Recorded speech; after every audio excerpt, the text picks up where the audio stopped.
Chapter की शुरुआत में हम अपने फर्स्ट मेन लीड को देखते हैं जो बाढ़ में आया हुआ था और एक लड़की उसके साथ फ्लर्ट कर रही होती है। जिनहांग उसे इग्नोर कर देता है। तभी वहाँ पर एक आदमी आकर उस लड़की से कहता है, शाओ झाओ की एक प्रतिष्ठित पत्नी है, वो तुम्हारे जैसे इतने अश्लील और सामान्य व्यक्ति को कैसे देख सकता है। तो वहाँ पर बैठा एक और आदमी कहता है, हाँ जिनहांग, वो बेवकूफ युवा मास्टर आमतौर पर उसे अपनी बेल्ट से बांधना चाहता है। वो आज तुम्हें बाहर जाने देना कैसे सहन कर सकता है। तभी जिनहांग जोर से वो बियर का कैन रखता है और कहता है, अगर तुम बोल नहीं सकते तो चुप रहो।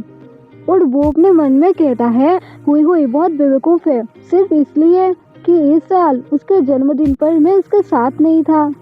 उसने मुझसे छिपने और नाराज होने की हिम्मत की। फिर हम देखते हैं जहाँ पर एक आदमी जिनहांग से कहता है, वो लोग अपने परिवार से दूर रहने वाले आलसी मुफ्तखोर हैं। युवा मास्टर ह्यू को आपका पीछा करते हुए देखकर वो ईर्ष्या से लाल हो गए हैं। आपको उनसे नाराज होने की जरूरत नहीं है। तो जिनहांग उस आदमी से कहता है, क्या तुमको भी लगता है कि मैं बहुत ऊपर चढ़ रहा हूँ? तो वो आदमी कहता है, ऐसा कैसे हो सकता है कि आप सम्मानित परिवारों के युवा मास्टर हैं, जो स्वर्ग द्वारा बनाया गया एक आदर्श महल है। चलो मैं आपको व्यक्तिगत रूप से बाहर ले जाऊंगा। जिनहांग क्लब से बाहर आ ही रहा होता है कि तभी कार पे बैठा आदमी जिनहांग से कहता है, बड़े फिल्म स्टार, मैं अभी आया और आप जा रहे हो। क्या हम तुम्हारी सफलता का जश्न मनाने के लिए सहमत नहीं थे? वो होता है झाओ जिनहांग का अच्छा दोस्त यांग चेंग जुआन। जिनहांग उसे घर वापस ले जाने के लिए कहता है। तो चेंग जुआन उससे कहता है, क्या तुम मुझे चालक के रूप में इस्तेमाल कर रहे हो? तो जिनहांग उसे फिर से कहता है, बकवास बंद करो। तो चेंग जुआन फिर से कहता है, तुम्हारी अभिव्यक्ति कुछ गलत है। क्या युवा मास्टर हुई के साथ तुम्हारी फिर अनबन हुई?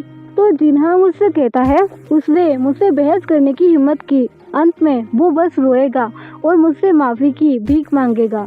तो चेंग जुआन फिर से कहता है, मैं तुम दोनों के बीच की छोटी मोटी उलझनों के बारे में नहीं जानना चाहता। वैसे मेरे पास तुम्हें बताने के लिए एक अच्छी खबर है।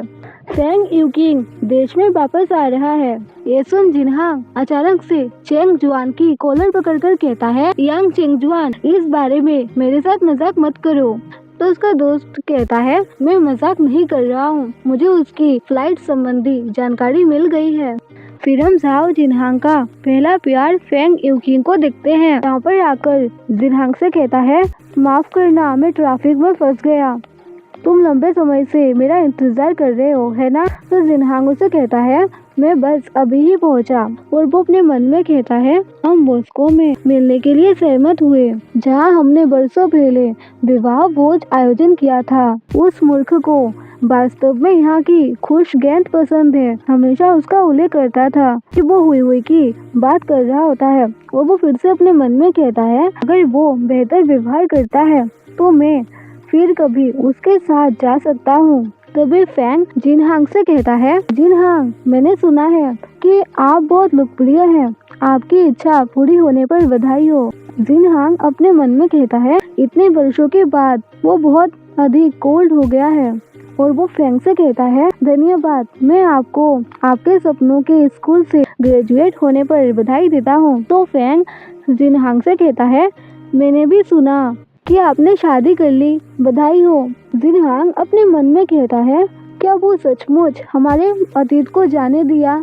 फिर हम देखते हैं जहाँ पर फेंग नशे में जिनहांग से कहता है, आपने शादी कर ली, अपनी वास्तव में शादी कर ली, क्या तुम खुश हो? जिनहांग फेंग को कार पे बिठाते हुए ड्राइवर से कहता है, सुनिश्चित करो कि वो सुरक्षित घर पहुँच जाए।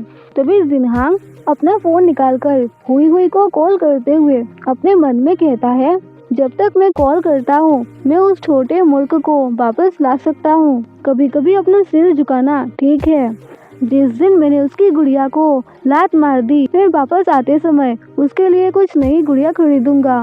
तभी जिनहांग को किसी का कॉल आता है और वो कॉल देख अपने मन में कहता है, चैंग फेची, वो क्यों कॉल कर रहा है? और वो कॉल उठाता है। तभी उधर से कोई कहता है, झाओ जिनहांग, हुई हुई कहाँ है? तो जिनहांग उसे कहता है, मुझे कैसे पता होगा, लेडी ई ने उसके लिए इतनी संपत्ति छोड़ी है, वो उसे कहीं ना कहीं जी रहा होगा। तो वो पर्सन फिर से कहता है, नहीं, मैंने लोगों से उसके नाम से सभी संपत्तियों की खोज की। आखिरी बार उसने आपसे संपर्क किया था, वो होता है हुई हुई का सौतेला भाई चेंग फेजी। तो जिनहांग फिर से कहता है, लगभग आधे महीने पहले, क्या वो तुम्हें ढूंढने नहीं गया? तो चेंग उसका जवाब देते हुए कहता है, मैं महीने की पहली छमाही के लिए विदेश में बिजनेस ट्रिप पर था, मैंने हुई हुई से संपर्क नहीं किया। मेरे देश छोड़ने से एक रात पहले ही उसने मुझे एक मैसेज भेजा था। जिनहांग के पूछने पर चेंग कहता है, उसने कहा, ब्रदर, वो मेरे लिए बहुत अच्छा है, तुम्हें अब मेरे बारे में चिंता करने की जरूरत नहीं है। उसका फोन नहीं मिल रहा है, हो सकता है कि वो काफी समय से गायब हो।